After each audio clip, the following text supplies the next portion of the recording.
Rolling, rolling, baby, rolling, rolling, rolling. Yeah. That's actually just sounds like I started singing a different song partway through that.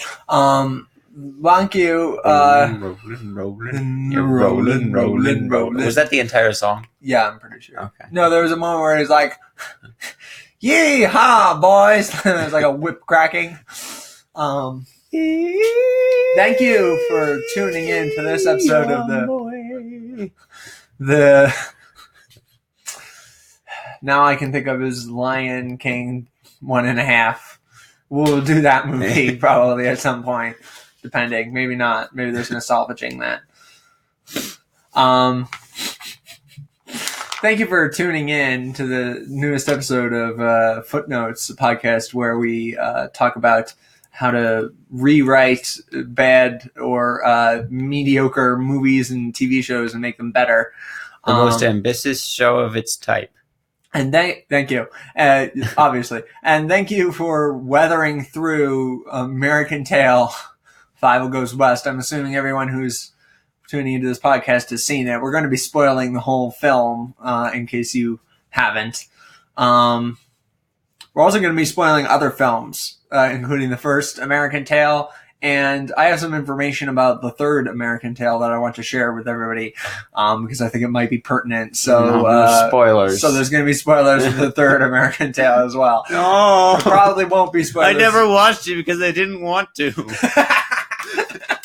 There probably won't be spoilers for the fourth American Tail, but just keep your ear to the ground. Did you know that there are 4 American Tails? That's what always confused me is. Like, as a young child, I saw parts of the third and the fourth American Tail, both of which, by the way, take place in New York, not in the Old West, in New York. And in like a separate time, not only that, but they take place in like a timeline where it's like, well, we never went to the Old West. Fievel just had a dream about it, and now we're living in New York. That's how they retconned the second film, which is crazy to me. It wasn't entirely from his perspective either. No, it wasn't. I mean, it being a dream, I guess, makes it, I don't know, better or worse? Worse because you're wasting your time on something that's nonsensical. Better because it makes sense that the more crazy stuff happens in the universe that was more subdued in the previous film. I guess. No, but what's crazy to me, as a child, I was like, oh yeah, I saw like one, so the third and the fourth movie, right? They take place in New York. I got confused between the two of them because one of them is about like finding this ancient Native American treasure that's on the island of Manhattan. The other one is about like a monster hunting down people. Okay. And I got the two confused. I thought it was the same film, right? It was obviously not. But then later on when I was thinking about it, and I was like, well, wait a second. Why did those films take place in New York if they go to the whole Wild West? That's the reason why, is because in the beginning of the third film, they're like, it was all a dream, which just goes to show you how much the writers of those films gave a shit about this movie. This film came out in 1991, which was, I think, the original film came out in 1989, so it's only 2 years after. It has a 6.5 on IMDb and a 62% on Rotten Tomatoes, which is crazy to me because the original American Tail only has 6.9. So it's a 0.4 difference between this film and the original, which doesn't seem right to me. But for any big fans of Fievel Goes West, we're going to be bashing on the film a lot in this episode. There's also some good stuff we have to say about it. But first off, there was a video game for the movie, which makes sense, right? Because seems like the kind of thing revenues. Gotta make alternate. Did you actually know there was a TV show, American Tail TV show, ran for 13 episodes, I think. One season, 13 episodes. It was like the Fievel's, what was it? I think it was like American Tail Adventures. You'll notice, by the way, that the animation quality of these films. Persistent has a very interesting. If you had a chart that would chart the animation quality, you'll notice that it slopes downward. I mean, it has a negative correlation with the timeline of films. Fievel Goes West looked great, right? I mean, it didn't look as good as the first. Didn't it?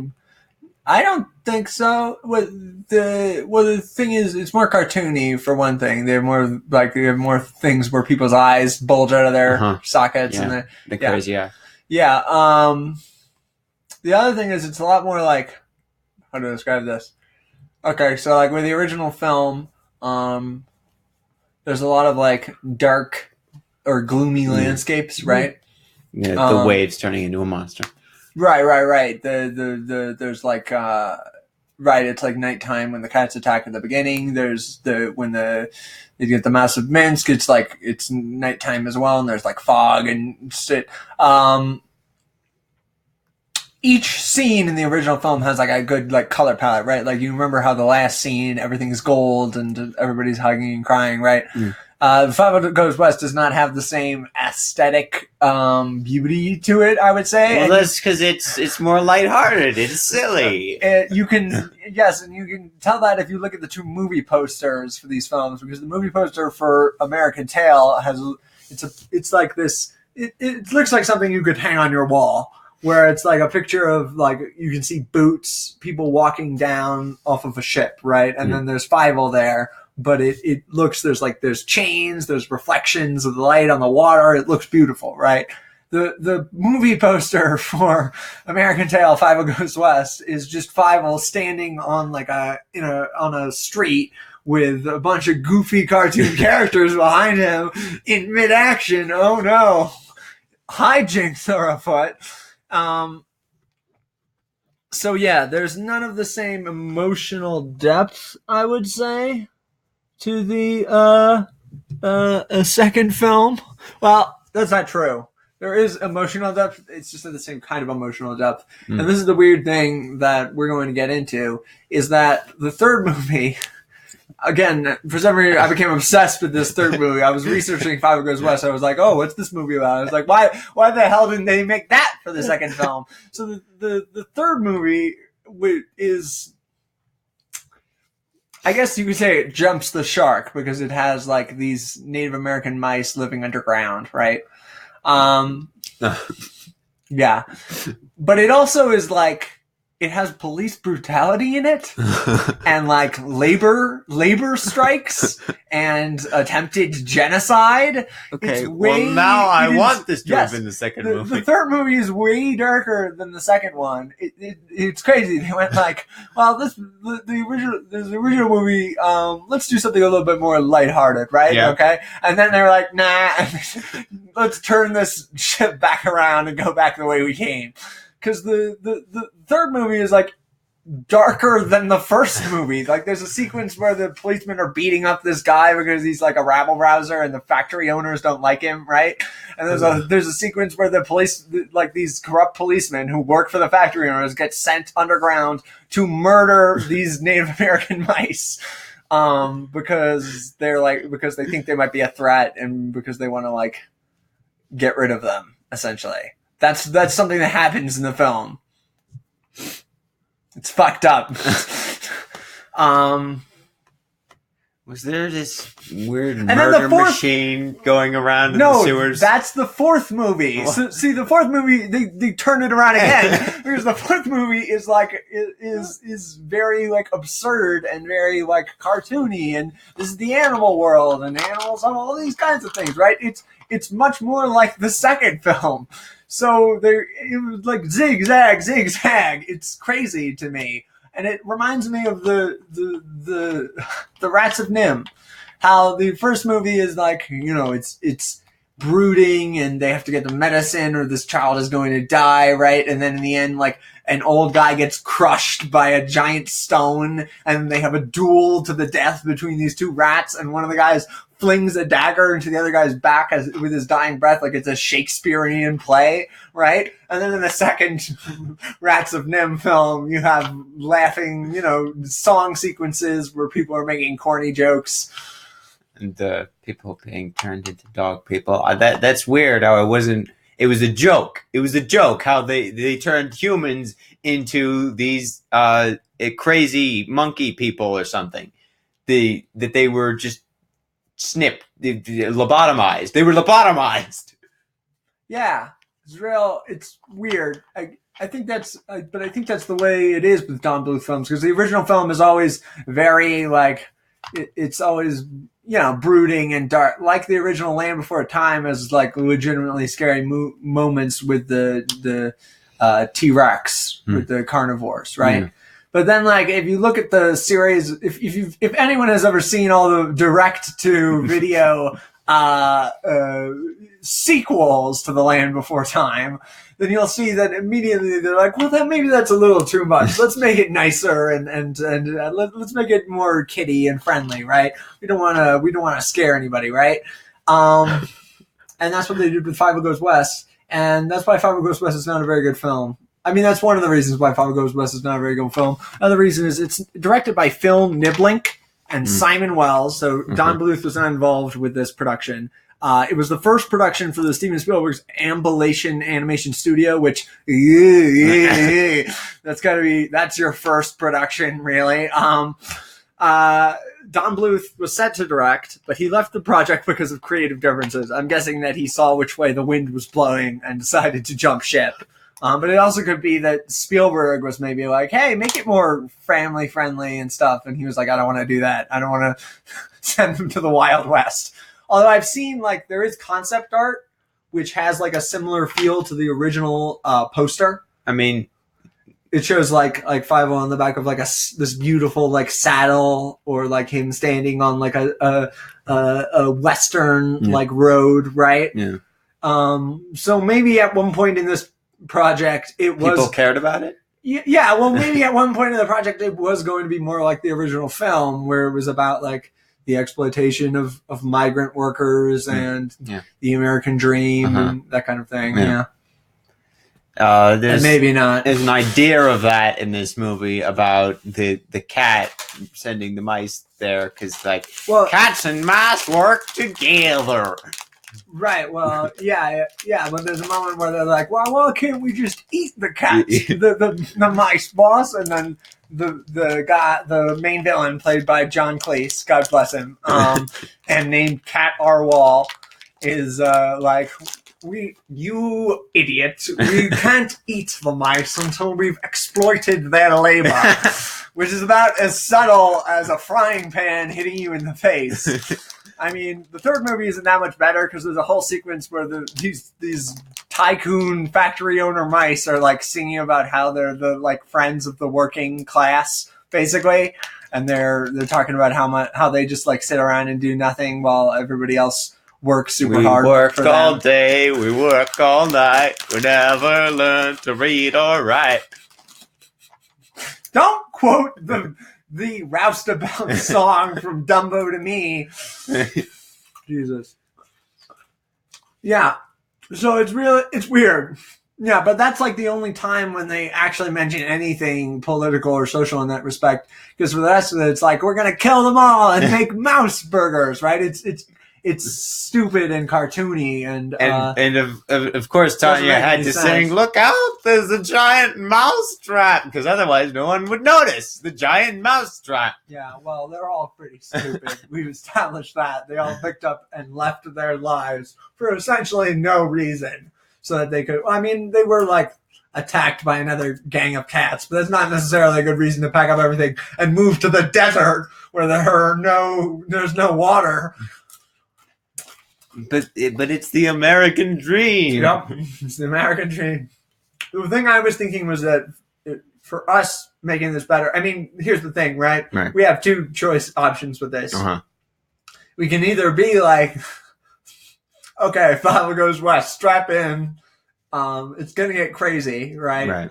Or we're gonna be like, nah, fuck that. We're staying in New York for this version of the second film. That won't really be a remake of Fievel Goes It's West. called though. Fievel Goes West. So Unless we're according talking to- about going to Queens.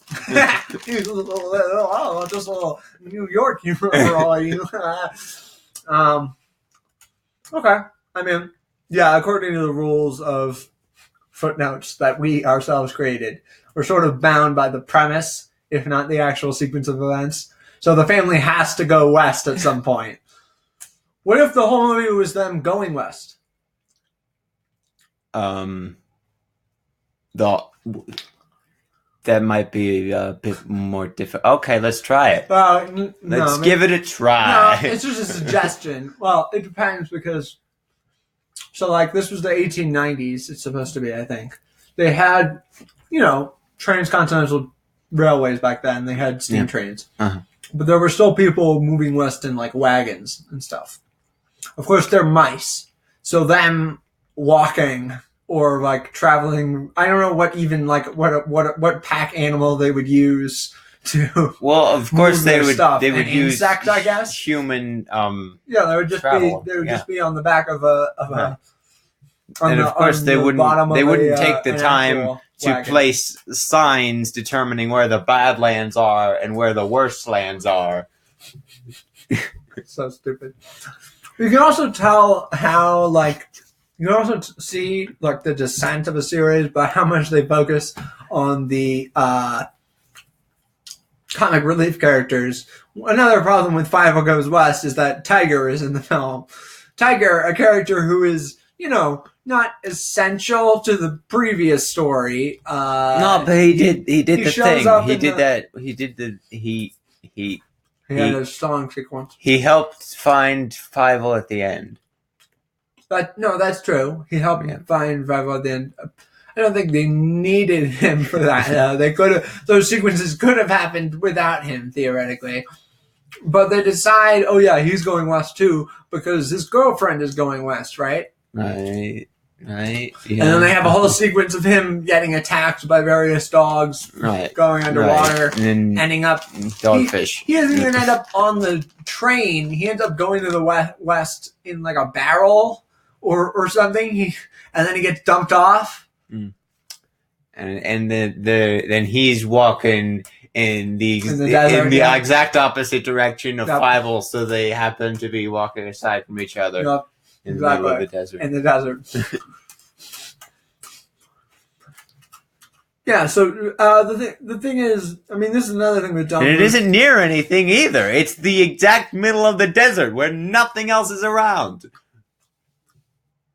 This is the other thing about Don Bluth films is that they typically had like a comic relief character to, ease the tension. So for Anastasia, it was that bat that Rasputin had. It was the bat that was heavily Jewish, I think. For the Rats of Nim, it was the crow who was like Secret of Nim. Secret of Nim, whatever. You know what I mean? Why you think it's the Rats of Nim? Because that was the name of the actual book, I'm pretty sure. Yeah, the book. You didn't know it was based off a book, Jacob? Lots of movies are based off books Philistine. that I never read. In The Land Before Time, it is Ducky and Petrie. His name is Petrie, right? Petrie? The little pterodactyl creature. Yeah, Petrie. Yeah, Petrie. Yeah, that's him. No. And in the original American Tail, it was Tiger. The thing is, Tiger only shows up in the last quarter of the film, and he doesn't do much. He's just there for like a song and dance sequence and to let Fievel escape. No, but now they're a duo. They're best friends. Because he didn't have friends before. It's character development. Mm-hmm. Yeah. Anyway, about making this movie better. Probably have it that Tiger stays back in New York. And it's just sending them letters every once in a while. No, he like waves them goodbye as they get on the train. That's what I'm imagining. Yeah. And don't visit No offense to John DeLuise, man who lent his voice to the living skateboard film, but it just seems like a bad idea to have him there when he doesn't contribute anything to the plot. Yeah, they just kind of need him because. So, yeah. All right. So let me scroll down. We'll get to working on. If you look at the post, films in the American Tail tetralogy. This is a phrase that I will always like. The American Tail tetralogy. There's like an American Tail Wikia. Of course there is. And it's surprisingly well organized. It's like Reddit, but just for nerds. Okay, so bad parts.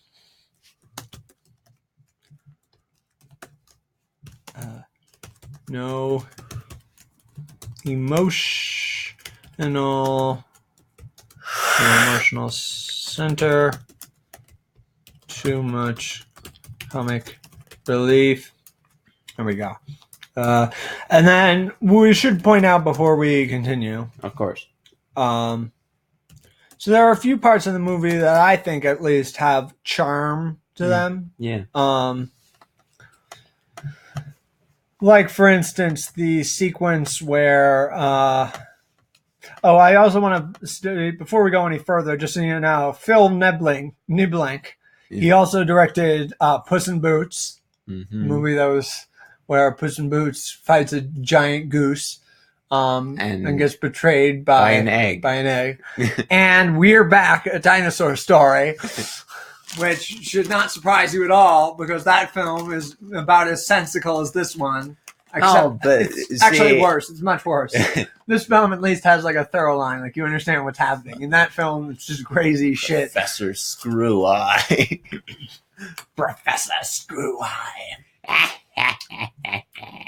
And then there's just a really bizarre sequence where they're like, if I'm alone, the crows will get me. Right? And then you just watch a bunch of crows eat a man and then he's gone.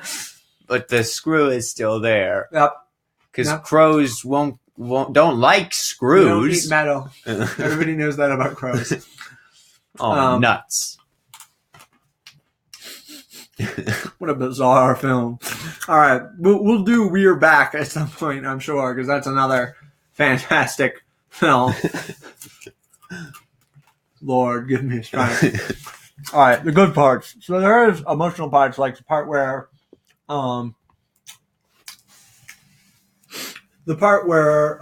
Catterwall hears Tanya singing, and then he just like walks through the whole mouse village, and he finds her singing, and she's like using a paintbrush to I forget what she's doing. It's like painting something. I think she's painting something. Yeah.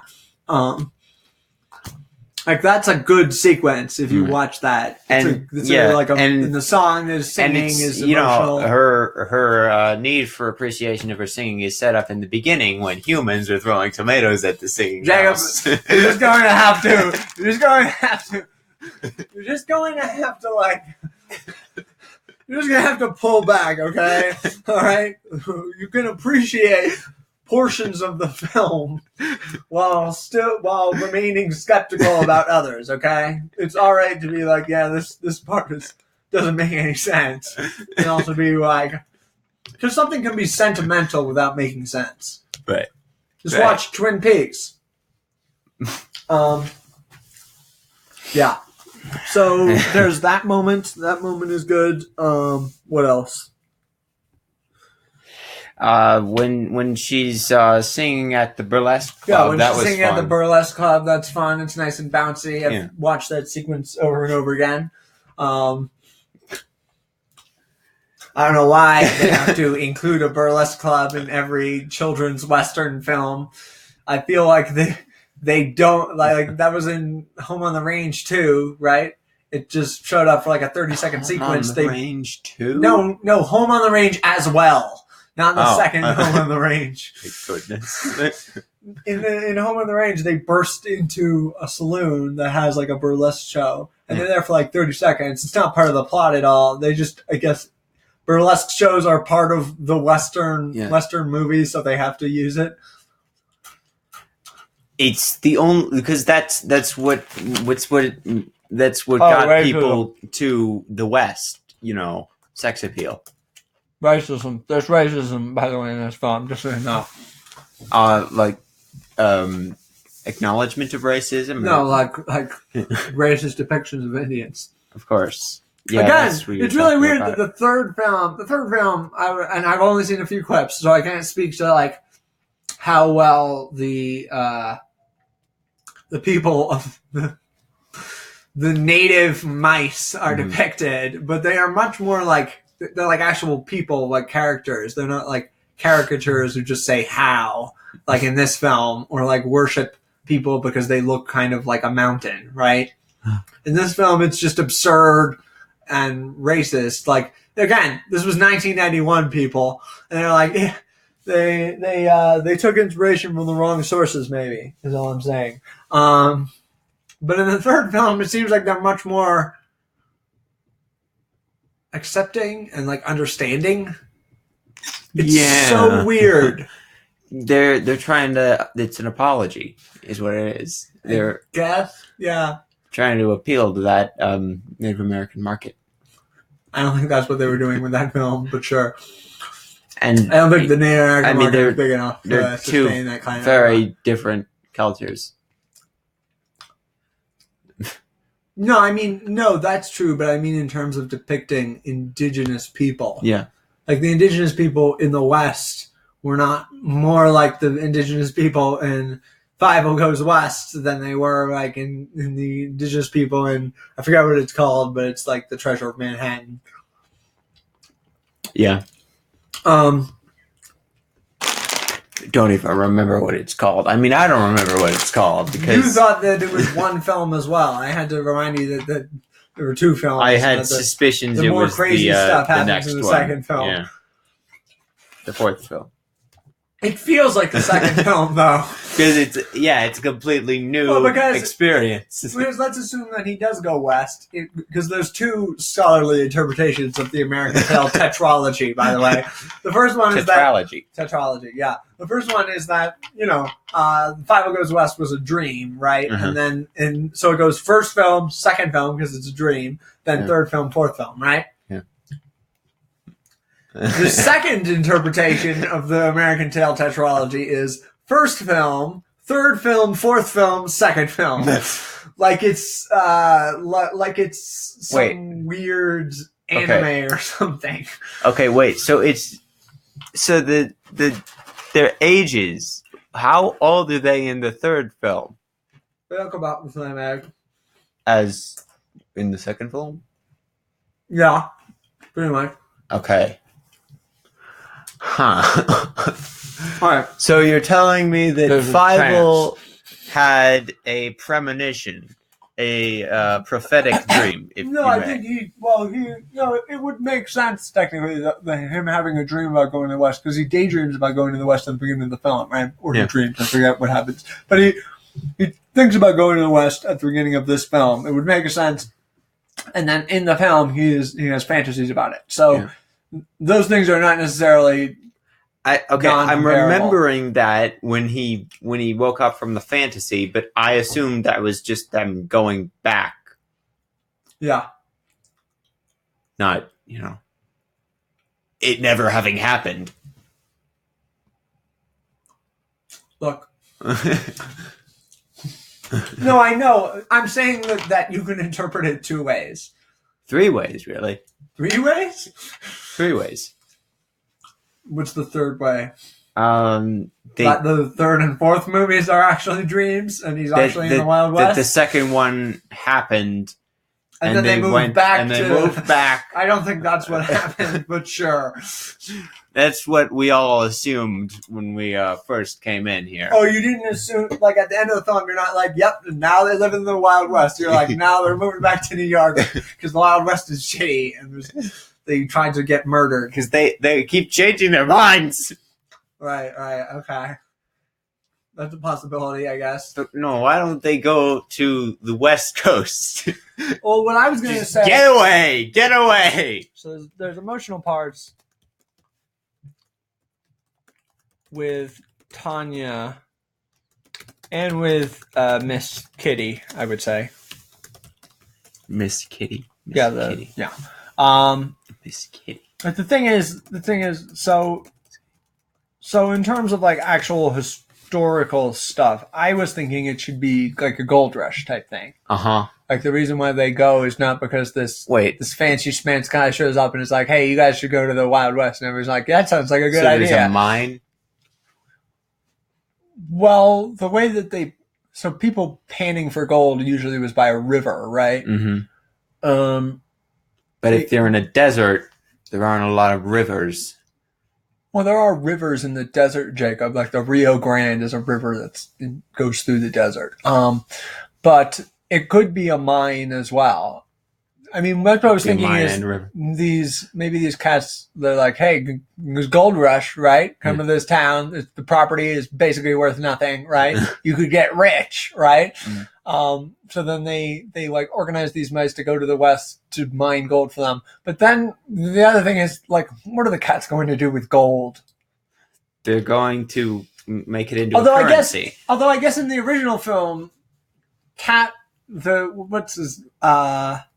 Rat T. Warren, right? Warren T. Rat. I got his name wrong. Yeah. Warren T. Rat. He's making money. He has coins that he carries with him. He has a fistful of gold coins. Yeah. So there is currency in this pet world, right? In this world where animals are intelligent. Yeah. So I was thinking, maybe they go there as part of the gold rush, right? And then in terms of exploiting their labor, they get the cats exploit their labor to mine this gold. How useful would mice be to mine gold? Well, that's the other problem with that idea is that the mice are so much smaller than the cats that even if there are a lot of them, the amount of mining that they can do would be relatively little, right? Unless they can design mechanisms that will allow them to mine quickly. Well, at that point, why do they even need the mice, though? So they don't have to do it?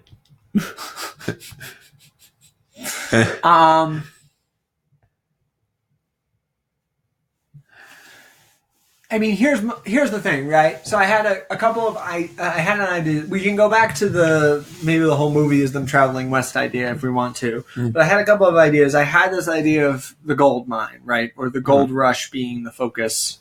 This is the reason why they move west because it seems like that like. And if we wanted to, we could mix the logic of the third film into it in that, like, you know, they're working in some shitty factory, right? And they're like, do you want to work in this shitty factory when you're getting old and you're not going anywhere in life? Or do you want to move to the West where you could find a bunch of gold and suddenly be rich, right? They're working in a factory. You know, I realized they didn't have a job. They didn't have a job. In the movie. The first movie only takes place over the course of like a couple of weeks, so it makes sense that they haven't found a job necessarily. Even if they didn't found a job in the first 3 weeks of the country. I mean, kind of, yeah. Also, just because we don't see any of them having jobs doesn't mean they don't have jobs. I mean, Fievel got a job like right away. Yeah, but he wasn't getting paid for that job, I don't think. That wasn't a good job. There weren't many career prospects. Okay, so they're working in a factory. Yeah, they're working in a factory, also because in the third film, they talk about again. I have so much knowledge about this.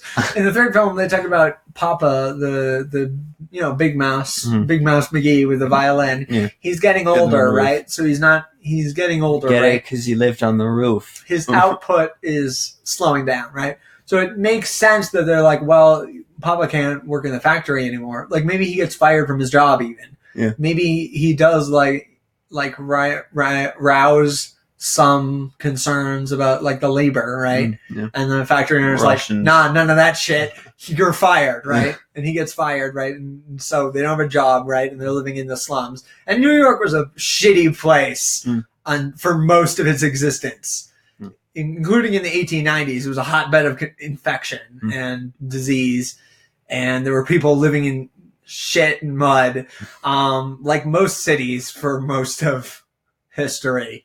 So it would make sense if they're like, fuck this shit, we're moving west, right? We're gonna we live on the prairie, right? That kind of makes sense, right? So the prairie, not the desert? It could be, yeah, it could be the prairie. Okay. That would be, I mean, I'd be fine with that if they're moving the prairie, and then there could be, I guess, prairie mice. Then the natives would be the prairie mice. Prairie mice. I guess another reason why, I don't know like what the exact timeline of events was, but I know that the gold rushes were happening around 1890s. So that's the thing that makes sense to me. It could also be, I guess, see, the buffalo thing doesn't make sense either because they're like animals. So how are they going to kill and use a buffalo hide? Bison hide. So maybe insects. They'll use insect exoskeletons. I guess there's two ways we can go with this. I keep saying that. I keep making ultimatums. And there are more than two ways we can go with this, believe it or not. They go to the Wild West and then they find that there's a treasure there and they find an underground society of mice. We don't have to work anymore. Right, yeah.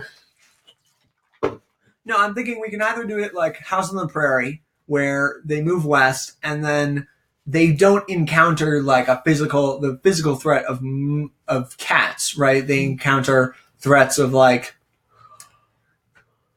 oh God, it's flooding.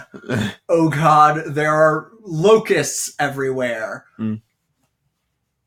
It's too early for it to be the Dust Bowl, but there could be dust storms. I guess there isn't a paradise in the West. Oh, well. Let's keep going. The other thing is, if it's the gold rush, they could move to California. Just keep running away.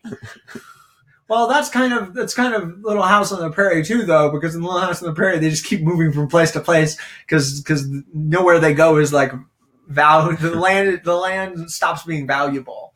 Like it's either it's not good for farming, their crops get destroyed. They're too far away from civilization, right? So nobody builds a railroad. They keep moving from place to place, trying to make the American dream happen. That'll be a running joke. We keep running away. We have to just settle down somewhere. It's not a joke, Jacob. It's really sad.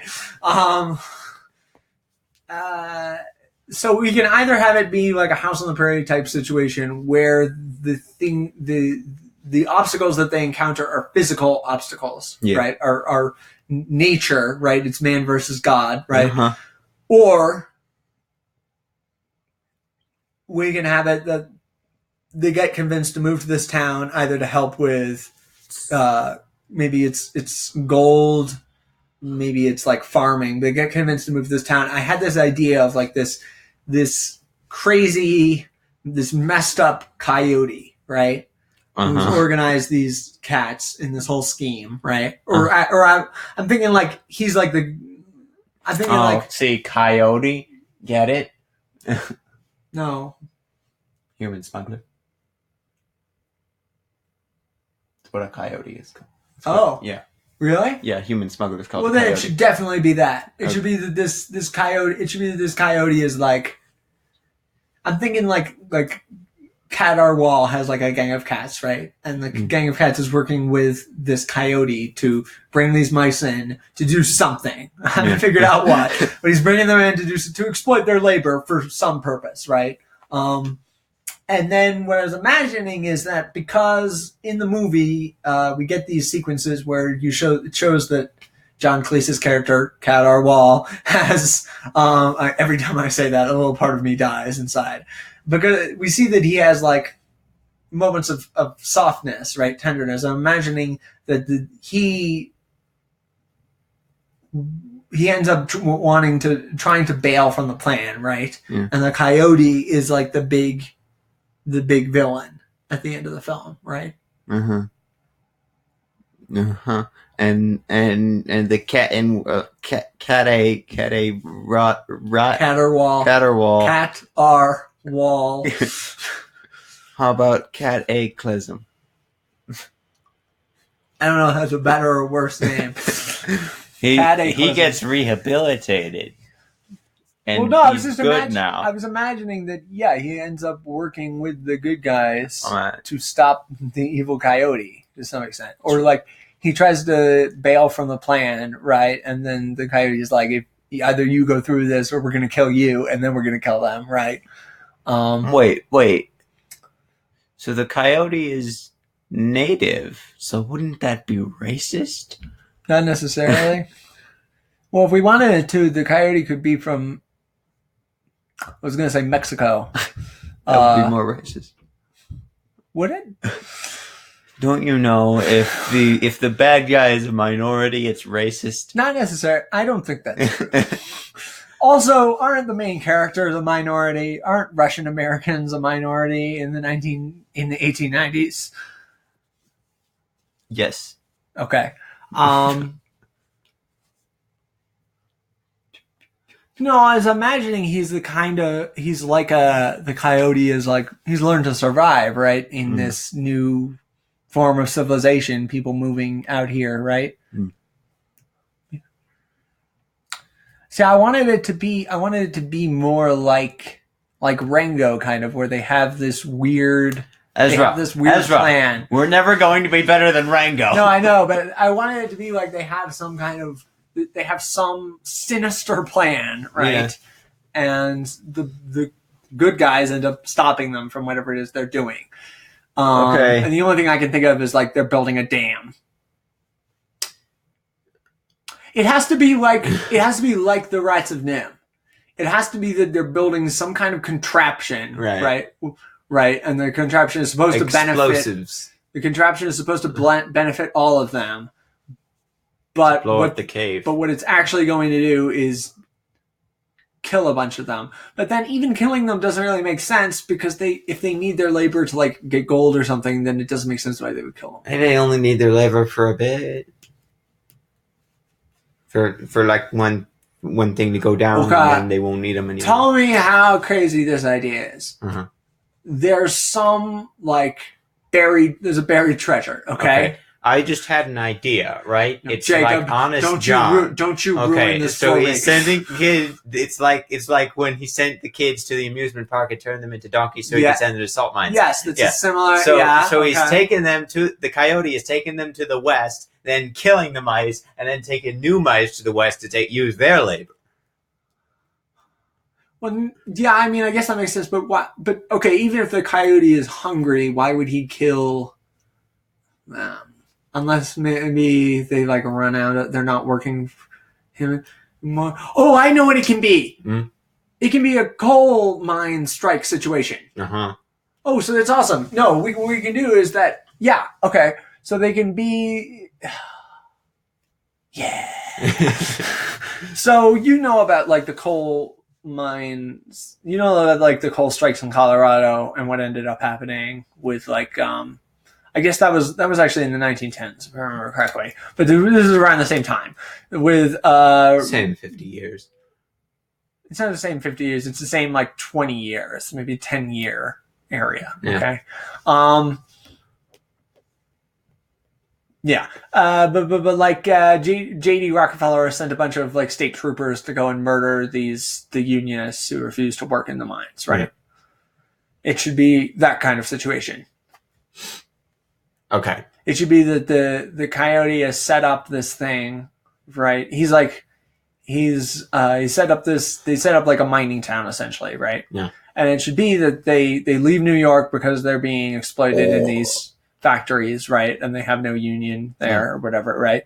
They move to the West, and then they work in the coal mine, right? As mice in the coal mine. Mm. They work in the coal mine, and then it ends up being just as bad as it was back in New York. So then they go to California. No, and then the mice, like, like there's a rousing speech and maybe a song, and the mice strike essentially, right? It ain't that fun to work in a coal mine. I'm imagining it being a little bit more rousing than that, and better tune, maybe somebody who can actually sing. But yeah, that because I mean, what? Yeah, Jacob. The songs What? in the first movie weren't that rousing either. That's fair. The songs were not the best part of that film. So, you know what? Well, but there are no cats in America. That's a catchy song. Yeah, but it's still pretty comical, right? No, yeah, to be fair. Well, but I mean, like, you can have more serious songs to some extent, like the song that she sings in this, where she's like, it's not the Harry Potter theme. No, it's like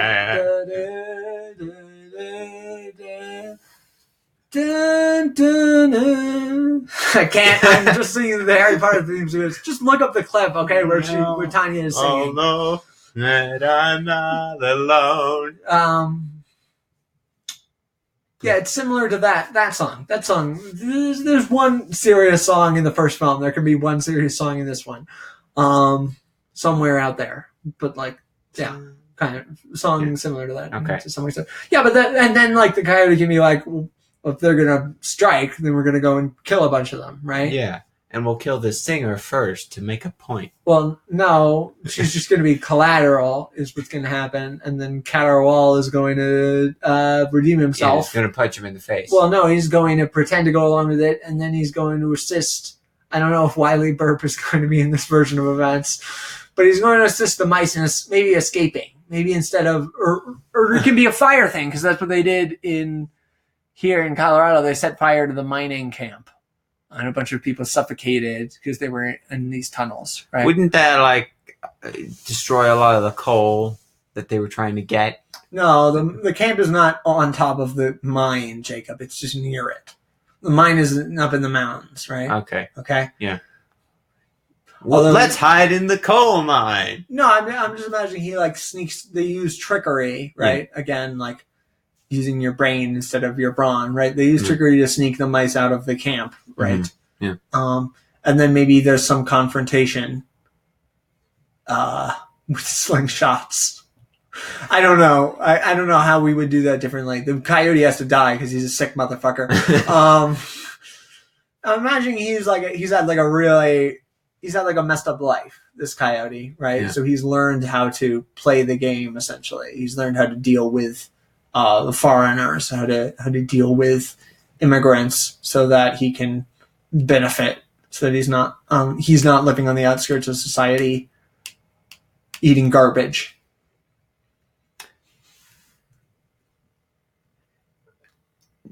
That is what should be happening.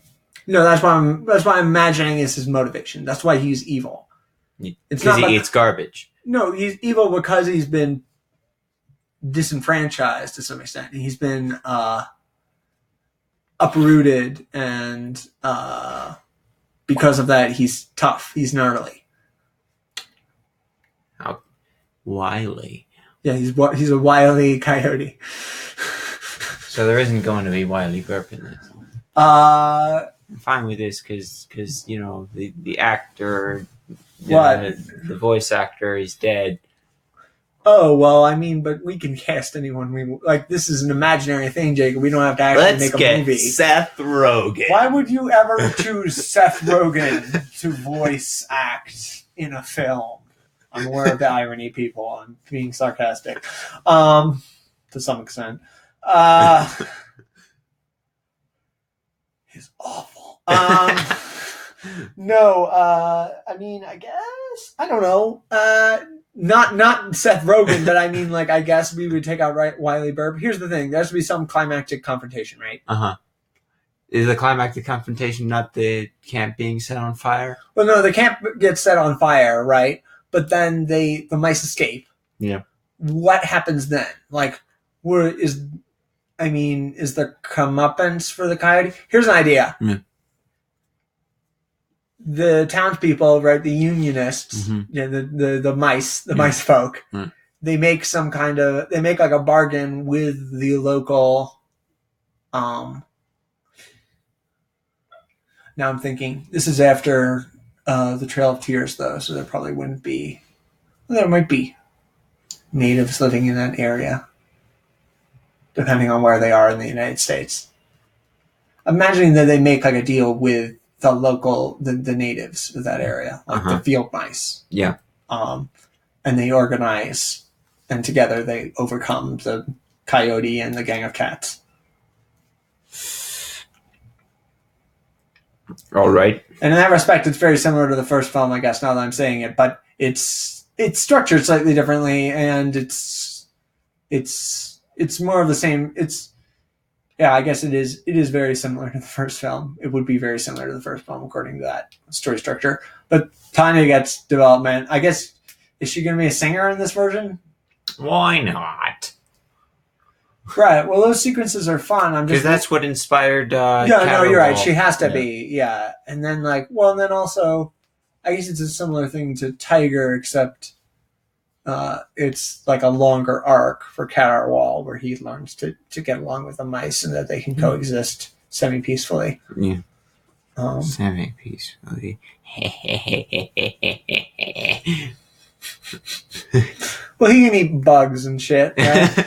I mean, the bugs don't seem to be sent. Actually, some of the bugs are sentient, but some of them are not, like the cockroaches. It's tough for cats in the West where there aren't as many fish. That's true. How about squirrels? Are squirrels intelligent? They have to be if mice are intelligent. I don't know. That seems like a fairly good shipments of fish. But should we? Yeah, it seems like a good idea. I think we have like a good structure there, right? Mm-hmm.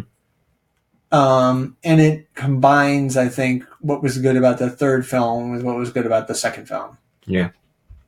Yeah. Pretty well, yeah. Mm-hmm. But then, so I feel like there has to be some. Wait, so they're in the mountains now? They're in the prairie. So you know where the prairie meets the mountains here in Colorado. Yeah. Yeah. So they're in like they're either in like Colorado or Wyoming, one of the places that has long flat areas, prairie that is up against mountains. Because I think the natives had been displaced to from like South Dakota into places like Wyoming. I'm pretty sure there are reservations there, so it would make sense if they were there. There could also be tribes that are.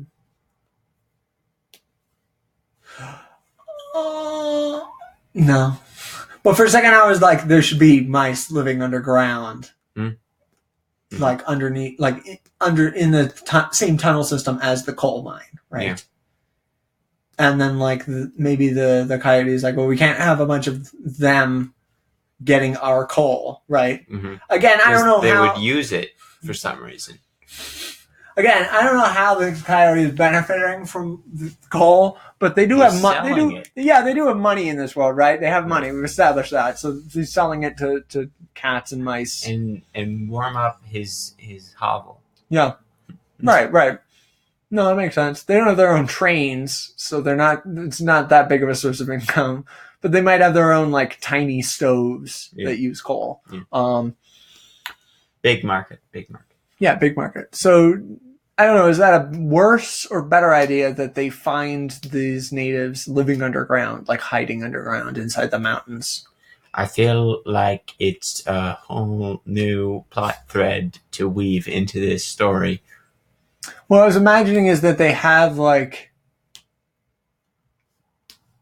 they repeatedly have hostile interactions with the natives, right? Because they're competing for the same resources, right? Uh-huh. But then, wait, is this like native land or something? Well, yeah. Okay. I mean, isn't most land native land? I mean, there weren't natives in all of the land in North America, but there were in most parts of it. But did this cave, was this already made by the natives or something?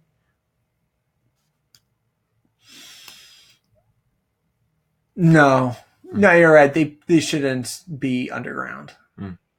They should just be living in the prairie like the rest of them. Okay. That makes more sense. So we got scrapping that idea. Yeah, we got a little plot here. What? We got a little plot here.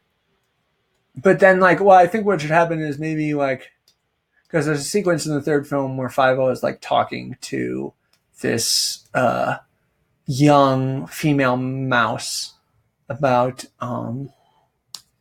she sort of explains what happens from the tribe, who sort of explains what happened to them, and they have sort of a discussion about the American dream and what that means for indigenous people. This happens in the third film. Okay. Did you not hear that specific detail where you were going insane trying to figure out when that happens in the second film? No, that happens in the third film. I think something like that should happen in our version of the second film, where maybe he gets lost, or maybe he hears information, right? He overhears a discussion that the coyote is having with the cats, right? Yeah. And then they see him sort of in the previous film, and they chase him right out into the fields, and he gets lost, and then the tribe finds him, and maybe at first they're planning to. I don't know. They take him in temporarily, and he listens to he talks to this girl, and they have a discussion, and he sort of realizes what's happened to them is wrong, and then maybe, they make some kind of deal. Yes. To share the land to some extent. And then he brings them in. They can be the cavalry that arrive, because then I know this makes sense. I got this. Yeah. Yeah. And I help. We didn't help, but we were there every step of the way. We're here too. We also get credit.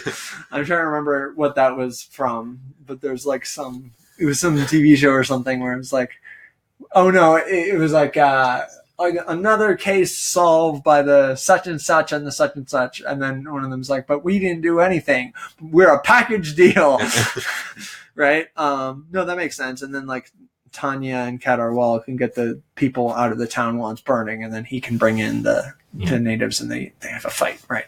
And we might have to talk about Kadarwal's strange obsession with a mouse. Well, I didn't never thought of it as being of a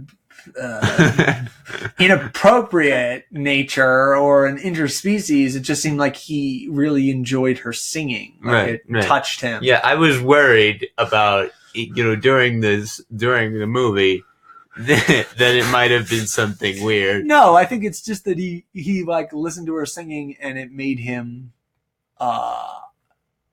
it made him sentimental. Warmed his heart. Yeah, it warmed his heart. It should be like that. Yeah.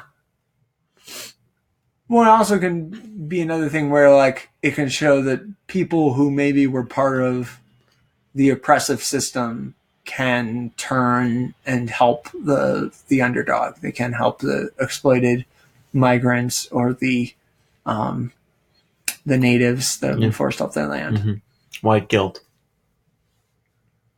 Well, guilt is a good motivator, Jacob. Sometimes it causes people to actually become better people.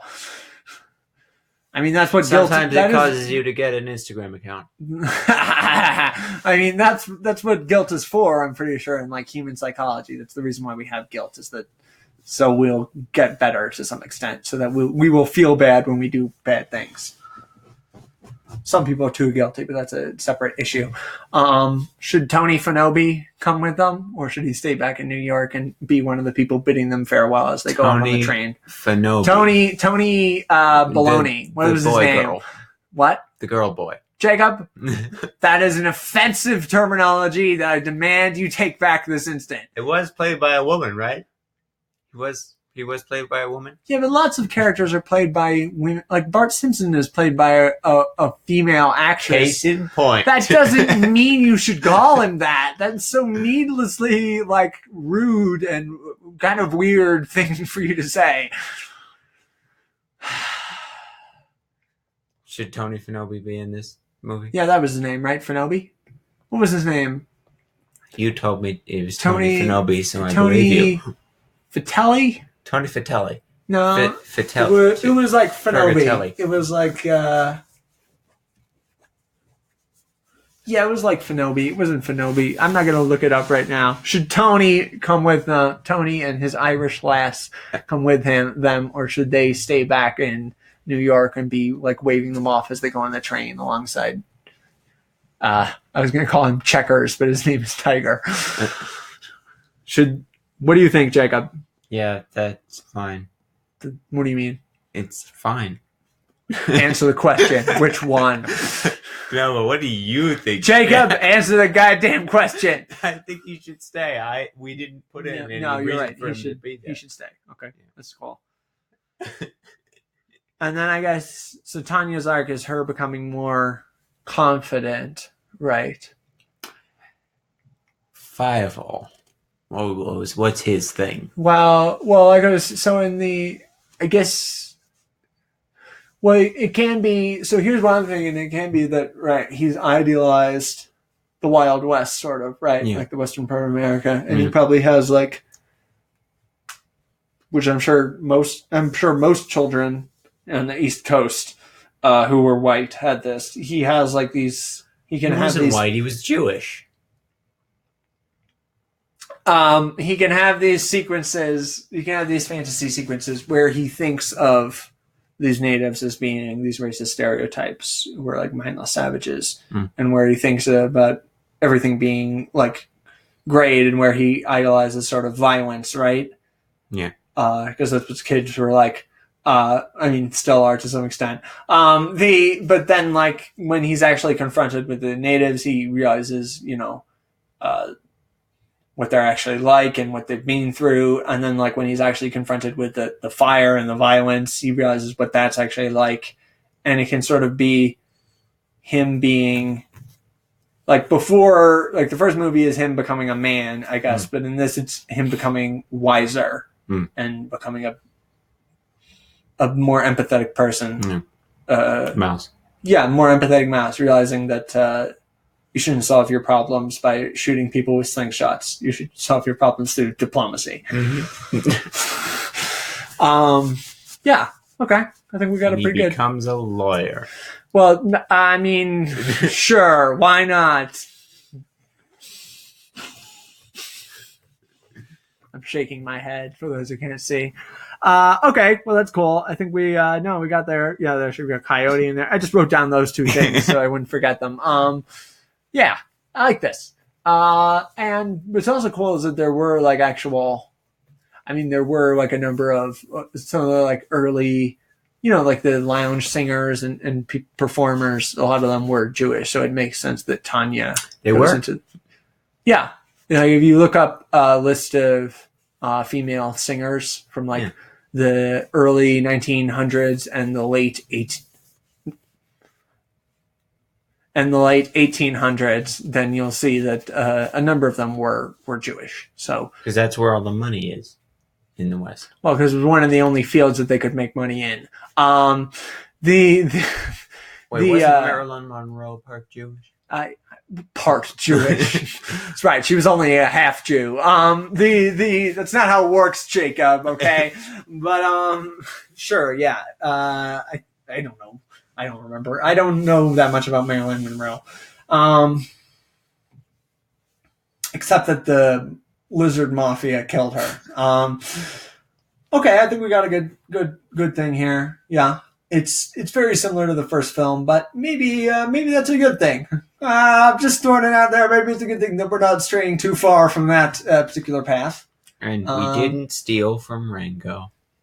Well, we didn't. No. Not consciously, at least. Well, Kind of, but not that much. Yeah. I guess the part where the sequence where there's some similarities maybe. Maybe he should be a rattlesnake instead of a coyote because that's more threatening and it's more like around the same size category. Trust in me. Trust in me. I'm imagining the spider isn't there, right? The spider? The wacky spider with boots on his legs and a cowboy hat? Yeah, that spider. That spider. I'm imagining the spider isn't there. You think he should be like a rattlesnake instead of a coyote? Or? Yeah, the rattlesnake's fine. The coyote connection wasn't that good. Right, well that's not, we're not gonna, I mean, come on. It's just like a pun, yeah, right? rattlesnake's fine. Okay. That makes sense. So then we can tie him in a knot. So I have a question for you now at this point. In the future, do we have any plans to do the Manhattan Treasure, or are we is this the end of our version of the American Tale? The Manhattan Treasure is great in its own way. Yeah, I'm sure it's fine. It has Ron Perlman and Tony Jay in it, actually. Yeah. Very distinctive voice actors. Distinguished voice actors, but distinctive as well. I'm going to have to watch it. You can find a few clips on YouTube. I don't know. Well, that is good enough. Yeah, I don't know where you might be able to buy the movie. I don't know where you would buy it though. Like you would have to buy like a CD or a VHS tape. I don't know if you would be able to buy a digital version of it because I don't know if it's ever been digitally uploaded. It is a Disney movie, correct? No. Oh. Because it was part of Steven Spielberg's Amblin Nation studio. And that doesn't belong to Disney? No. Oh. No, Jacob, you have to go to Universal Studios if you want to see E.T. and all that stuff. I'm pretty sure because Jaws is part of Universal Studios. So I'm pretty sure most of Spielberg's movies are licensed under Universal Studios. Right. Spielberg never sold out, George. Well, he did his studio was responsible for Fievel Goes West, so I mean, let's not give him too much credit, okay? Let's not George. Let's not hand the man credentials that he hasn't earned. Well, thank you for watching. I don't think there's much else to say. Yeah, just a nice, simple, clean story. Sort of get a little more of the characters, a little more labor exploitation, and it talks more about America, which is good. It actually talks about America as opposed to American Tale, Fievel Goes West, which doesn't really have anything to do with America, or at least not in a historical sense. Cool. I think we're good. Yeah. How does a rattlesnake start a fire, though? He has no arms. He holds it with his rattle. I'm imagining he has a very prehensile tail. No, his rattle is replaced with a clamp. Sure thing, Jacob. Whatever makes you happy, I guess. Why is it that fish... Well, no, why is it that some bugs are smart and some bugs are dumb? Because the flea and the spider are both smart, right?